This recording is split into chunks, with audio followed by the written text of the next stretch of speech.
Paz do Senhor, meus amados irmãos, tudo bem com vocês? Graças a Deus pela sua vinda aqui nesse nosso canal, nesta aula, para podermos aprender mais a palavra de Deus e principalmente sobre a terceira pessoa da Trindade, que diz respeito ao Espírito Santo de Deus. O Espírito Consolador, enviado, Paracleto. E na aula de hoje nós iremos estudar a lição número 12, que tem cujo título a promessa da vinda do Espírito Santo. Vamos para o texto de referência. O texto de referência se encontra em Atos capítulo 2, versículo 14 até o 17, que nos diz o seguinte: E aconteceu que, colocando-se em pé juntamente com os 11, Pedro tomou a palavra e em alta voz pregou à multidão reunida: Homens judeus e todos os que habitais em Jerusalém, permitais que vos esclareça o que se passa. Dai, pois, atenção às minhas palavras. Estes homens não estão embriagados, como pensais, até porque são apenas 9 horas da manhã. Muito diferente disto, o que está ocorrendo foi predito pelo profeta Joel. Nos últimos dias, diz o Senhor, que derramarei do meu espírito sobre todos os povos, os seus filhos e as suas filhas profetizarão, os jovens terão visões, os velhos terão sonhos. As referências da nossa aula de hoje, elas são com base, em primeiro lugar, na Bíblia Sagrada, em Atos. Em segundo lugar, com base na nossa revista da Escola Bíblica Dominical, da editora Betel. Em terceiro lugar, com base neste livro, Batismo e Plenitude do Espírito Santo, de John Stott. E em quarto lugar, com base na Teologia Sistemática, de Millard Erickson. O que John Stott vai falar sobre essa promessa da vinda do Espírito Santo? Eu quero ler e depois comentar com você rapidamente. Não quer dizer que o Espírito Santo não existia antes. Bom, é uma promessa, então o Espírito Santo não existia? O John Stott vai dizer o quê? Ele já existia. O Espírito Santo é Deus e, portanto, eterno, ou seja, ele sempre existiu. Também não quer dizer que ele estava inativo antes. No tempo do Antigo Testamento, ele estava incessantemente ativo na criação e na preservação do universo. Como diz lá em Gênesis capítulo 1, o Espírito do Senhor pairava sobre a face das águas, na providência e na revelação, na regeneração de crentes e na capacitação de pessoas especiais para tarefas especiais. Então, John Stott aqui está nos respondendo essa pergunta. Bom, se há uma promessa no Antigo Testamento, então o Espírito Santo não existia? Já existia. E nós acabamos de relatar quais eram as suas funções na Antiga Aliança. Ele também vai citar também Isaías. Isaías falou do dia em que o Espírito seria derramado sobre nós lá do alto. Isaías 32:15. Acompanhemos. Até que sobre nós o Espírito seja derramado do alto, o deserto seja transformado em campo fértil e o campo fértil pareça uma floresta. Todos nós sabemos que o profeta Isaías é aquele profeta que, no ano em que morreu o rei Uzias, viu o Senhor no alto sublime trono. E ele falou que tinha os lábios impuros, mas o anjo do Senhor tocou os lábios deles como antenais, com a brasa viva do altar, e purificou os lábios dele. Aí sim ele já pôde perceber que a terra não era tudo isso que ele falava, que só existia pecado, mas sim que a terra estava cheia da glória de Deus. Então, à medida que a gente se aproxima do Senhor, que a gente é purificado, que a gente tem o Espírito Santo de Deus, a gente vê riquezas aqui na terra. A gente vê que há potencial, que há formas de nós proclamarmos o Evangelho, de que há vidas, que há pessoas que são importantes para o Senhor. Por isso que ele enviou o Senhor Jesus Cristo no meu e no seu lugar, porque ele viu em mim e em você importância e deu o seu único Filho para que todo aquele que nele crer não pereça, mas tenha a vida eterna. Então o profeta Isaías é o profeta messiânico que veio também profetizar sobre Jesus Cristo e também profetizou aqui sobre o Espírito Santo. E Deus prometeu, abre aspas, derramarei água sobre o sedento, torrente sobre a terra seca, derramarei o meu espírito sobre a tua posteridade e a minha bênção sobre os teus descendentes. Isso também está em Isaías 44, versículo 3. A mesma terminologia foi usada também por Ezequiel. Abre aspas. Saberão que eu sou o Senhor seu Deus, quando derramarei o meu espírito sobre a casa de Israel. Fecha aspas. Ezequiel 39, versículo 28 até o 29. Agora uma observação importante, meus irmãos. Cabe destacar que essa pronúncia Espírito Santo, ela não era muito usual no Velho Testamento. Ela é mais relatada e citada no Novo Testamento. Geralmente era utilizada nas escrituras do Velho Testamento a pronúncia o Espírito de Deus. E o profeta Joel também, que é um livro também escatológico do Velho Testamento, citou também sobre a promessa da vinda do Espírito Santo. Está em Joel capítulo 2, versículo 28, que nos diz o seguinte: e acontecerá depois que derramarei o meu Espírito sobre toda a carne. Texto esse que Pedro, lá no Pentecoste, ele vai citá-lo, e naquele dia milhares de pessoas aceitarão o Senhor Jesus como Senhor e Salvador das suas vidas. Ali se cumpriu esta promessa do profeta Joel. A promessa da vinda do Espírito Santo segundo o último profeta, que foi João Batista. João Batista, o último profeta da ordem antiga, resumiu esta expectativa em sua afirmação conhecida, que acreditou o derramamento do Espírito ao próprio Messias. Abre aspas.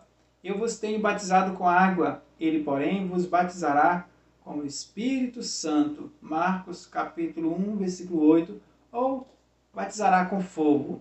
João Batista também, em João capítulo 1, versículo 33 também, aborda também essa promessa do Espírito Santo sobre Jesus, com base nas palavras de João Batista. Abre aspas. Eu não conhecia. Aquele, porém, que me enviou a batizar com água, me disse: aquele sobre quem vires descer e pousar o Espírito, esse é o que batiza com o Espírito Santo. Este uso do presente tira o verbo dos limites do tempo.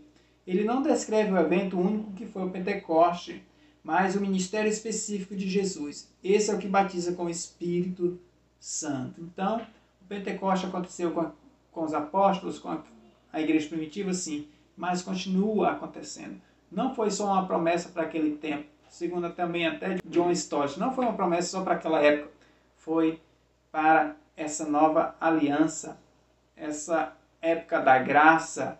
Todas as vezes que a gente examinar nós mesmos, participarmos do sangue, participarmos do corpo do Senhor, nós estamos fazendo isso em memória de Cristo, e o Espírito de Deus estará conosco até a consumação dos séculos, e quando Ele vier buscar sua noiva, então o Espírito de Deus continua conosco. Então cabe a nós buscarmos cada dia mais, nos consagrarmos, jejuarmos, orarmos, clamarmos, descermos, nos humilharmos, para que essa promessa se cumpra em nós.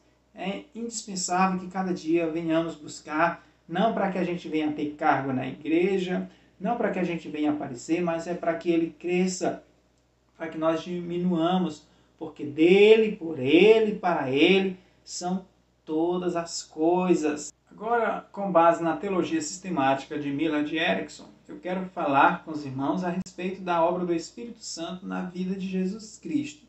Veja bem, o próprio início de sua existência encarnada foi obra do Espírito Santo. Então, a própria vinda e a própria concepção de Jesus no ventre de Maria foi obra do Espírito Santo. Abre aspas.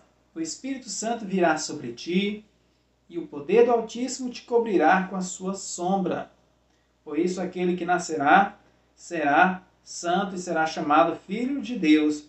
Fecha aspas, Lucas 1:35. Por que essa promessa? Só para Deus aparecer? Não.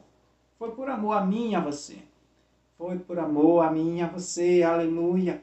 Para nos salvar, para nos perdoar, para nos vivificar, para levantar um povo eleito, remido, para que venha buscar vidas para o Senhor, para que venha obedecer aquele ide do Senhor, ide por todo mundo, pregar o Evangelho, porque a promessa é para todos, mas cabe a mim e a você também buscarmos e trazermos mais vidas para o caminho. Depois de Maria haver concebido, o anjo apareceu a José, que estava compreensivelmente perturbado, e lhe explicou: José, filho de Davi, não temas receber Maria na tua mulher, pois o que nela foi gerado é do Espírito Santo. Mateus 1:20.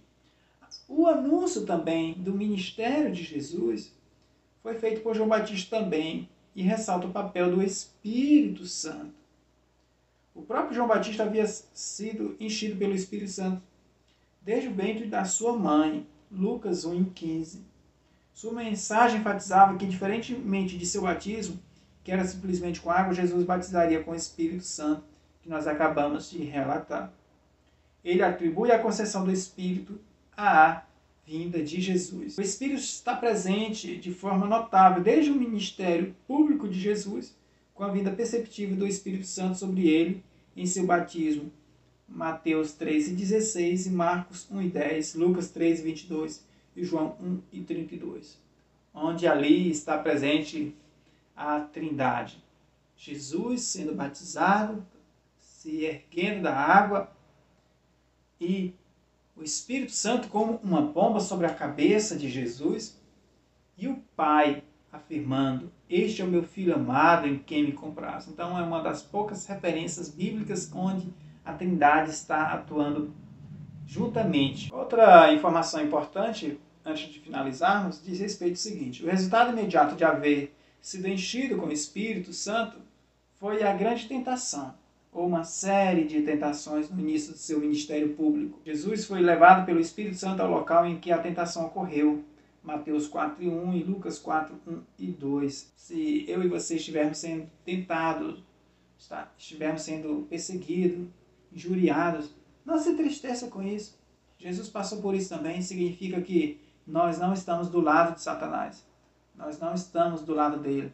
Nós somos adversário dele, mas as portas do inferno não prevalecerão, porque Jesus nos deu o seu Espírito Consolador e ele falou para nós sermos fortes e corajosos. O restante do ministério de Jesus também foi conduzido pelo poder e direção do Espírito. O que é verdade em relação ao ensino de Jesus também se aplica a seus milagres, particularmente a expulsão de demônios. E a promessa da vinda do Espírito Santo também está lá em Atos capítulo 1, onde Jesus falou que não era para eles saírem de Jerusalém, mas era para esperar em Jerusalém, porque do alto viria o Espírito Santo Paracleto, que iria enchê-los para... Para quê? Para que Jesus enviou o Espírito Santo para mim e para você? Para quê, professor Oséias? Para que nós pudéssemos falar dele, para que nós pudéssemos engrandecer o nome dele, para que nós levássemos o reino de Deus, as boas novas aos cativos, aos pobres, como Jesus falou, e como está escrito na palavra do Senhor. E Jesus falou que a promessa dele se cumpriu, porque o Espírito do Senhor está sobre mim, porque ele me ungiu para pregar aos pobres, aos cativos, aos oprimidos, aos doentes, aos cegos, aos surdos. Foi para isso que Jesus foi cheio, foi concebido pelo Espírito Santo de Deus, para proclamar a salvação, o reino de Deus.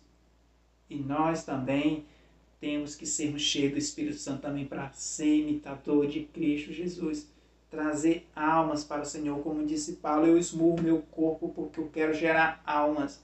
E esse é o nosso objetivo. Não dá para ter o Espírito Santo de Deus, não ter prazer pela presença do Senhor e buscar almas para o Senhor. Nosso objetivo primordial aqui nessa terra não é conquistar bens, não é conquistar riquezas, é ganhar almas para o Senhor. É cada vez mais trazer vidas para o Senhor. Nós temos que ter essa ciência, essa noção. O Espírito Santo não é para nós aparecermos, é para Deus aparecer, é para Jesus ser glorificado, é para Deus ser conhecido e vidas venham ser libertas em nome de Jesus. Portanto, meus amados irmãos, agradeço a sua presença. Que Deus abençoe você, abençoe a sua vida. Deixe seus comentários por alguma dúvida, alguma observação. Fique com Deus. Que Deus abençoe. Em nome de Jesus Cristo. Amém.